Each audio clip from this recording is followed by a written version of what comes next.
Stream అనమాట. ఓకేనా. Next one, the speed of the boat in still water 2 km/h అన్నాడు.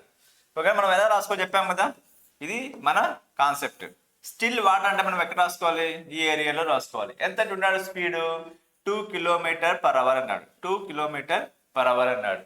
It's if it's the up stream be like 1 km/h అన్నాడు. Up stream అంటే ఇదే కదా. ఓకేనా, దానిపై దాని వేగం గంటకు 100 కిలోమీటర్లు అయితే అప్ స్ట్రీమ్ ఎంత అంటున్నాడు, 1 km/h అన్నాడు. ఇప్పుడు నువ్వు ఫైండ్ అవుట్ చేయాల్సింది ఏం ఫైండ్ అవుట్ చేయాలి, దీని నుంచి నేను ఫైండ్ అవుట్ చేసి చెప్పినాం కదా ఎలా ఫైండ్ అవుట్ చేయాలనేది. చూడండి, నీకు ఇప్పుడు ఏమన్నాడు, ప్రవాహి వేగం ఎంత అన్నాడు. Then the speed of the stream అన్నాడు. స్పీడ్ ఆఫ్ ది స్ట్రీమ్ అన్నాడు. స్ట్రీమ్ అంటే ఇదే కదా, ఈ రెండింటి మధ్య డిఫరెన్స్ ఎంత, 1 km/h.